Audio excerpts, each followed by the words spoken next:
Halo sahabat trader, selamat datang di analisa harian XAUUSD untuk tanggal 26 Januari tahun 2006. Hari ini, perhatian kita tertuju pada beberapa data ekonomi utama. Di Eropa, Jerman akan merilis data Ifo Business Climate yang bisa memberi petunjuk tentang kondisi bisnis di zona euro. Sementara di Amerika, pesanan barang tahan lama, durable goods orders, akan dirilis, yang menjadi indikator penting untuk kekuatan sektor manufaktur AS. Data-data ini akan berdampak pada sentimen pasar global, yang akhirnya mempengaruhi pergerakan dolar AS dan emas. Penting untuk diingat, semua konten yang disampaikan di sini bersifat edukasi dan analisis pasar semata. Tidak ada ajakan untuk membuka posisi trading tertentu. Keputusan akhir dan tanggung jawab penuh ada di tangan Anda masing-masing sebagai trader. Selalu pertimbangkan manajemen risiko yang baik sebelum mengambil keputusan. Mari kita lihat kalender ekonomi hari ini. Event utama jatuh pada sesi Eropa dan Amerika malam nanti. Data Ifo Business Climate dari Jerman yang dirilis jam 5 sore WIB akan menunjukkan optimisme atau kekhawatiran pelaku usaha di sektor terbesar Eropa. Data yang lebih buruk dari prediksi bisa menekan euro dan secara tidak langsung berpotensi menguatkan dolar AS yang biasanya memiliki korelasi negatif dengan emas.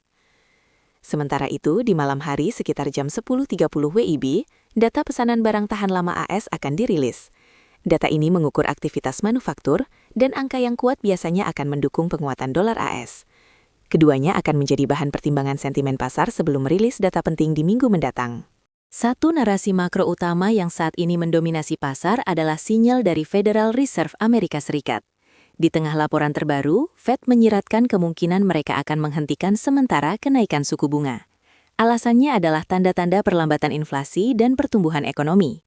Ini adalah sinyal yang cukup penting, karena menunjukkan sikap bank sentral yang lebih hati-hati, mencoba menyeimbangkan antara pengendalian inflasi dan dukungan untuk pemulihan ekonomi.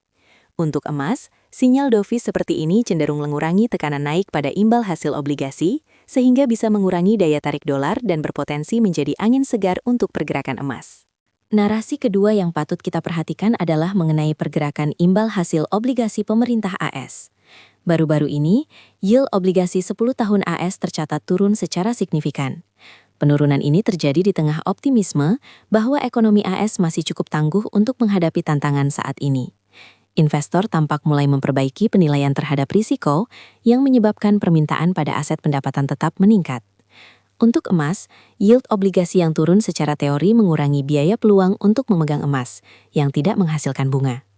Namun di sisi lain, yield yang lebih rendah ini juga bisa memberikan momentum untuk aset beresiko lainnya, sehingga mempengaruhi sentimen keseluruhan pasar. Narasi makro ketiga yang memberikan dampak global adalah data ekonomi Cina yang mengejutkan. Data terbaru menunjukkan output manufaktur dan angka ekspor Cina lebih kuat dari perkiraan analis. Kekuatan ekonomi Cina ini memberikan keyakinan bahwa pertumbuhan global mungkin lebih tahan dari yang diperkirakan. Dalam konteks emas, data positif dari Cina ini bisa mengurangi permintaan akan aset lindung nilai, sehingga menekan harga emas.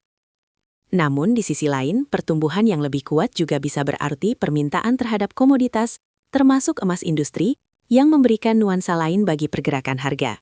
Mari kita evaluasi pergerakan dolar AS melalui indeks dolar atau DXY. Dari data candle yang tersedia, DXY tampak mengalami penurunan yang cukup tajam dalam beberapa hari terakhir. Pergerakan ini terlihat dari level tertinggi di sekitar 99,4 menuju ke area 97,5 pada candle terakhir. Penurunan ini mengindikasikan pelemahan dolar AS terhadap sekeranjang mata uang utama. Untuk emas, korelasi negatifnya dengan dolar AS berarti pelemahan dolar biasanya menjadi angin baik untuk pergerakan emas. Namun kita perlu waspada, apakah pelemahan ini akan terus berlanjut atau akan ada koreksi? Selain DXY, kita juga perlu melihat imbal hasil obligasi pemerintah AS jangka 10 tahun atau US 10-year. Dari data candle terbaru, yield-nya tampak bergerak dalam kisaran yang sempit, sekitar 4% 23 hingga 4% 25. Pergerakan yield yang relatif stabil ini menunjukkan investor sedang menunggu arah kebijakan moneter yang lebih jelas.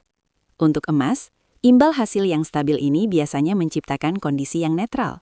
Namun, jika yield ini kembali bergerak naik, bisa memberikan tekanan karena meningkatkan biaya peluang untuk memegang emas. Sebaliknya, jika yield turun, bisa memberikan ruang bagi emas untuk bergerak lebih tinggi. Demikian analisa harian XAUUSD untuk tanggal 26 Januari tahun 2006. Ingatlah bahwa semua pembahasan di sini adalah untuk tujuan edukasi dan pemahaman pasar. Trading forex dan komoditas melibatkan risiko yang signifikan, dan Anda harus melakukan riset serta pertimbangan mendalam sendiri sebelum mengambil keputusan transaksi. Jaga selalu manajemen risiko Anda. Sampai jumpa di analisa berikutnya.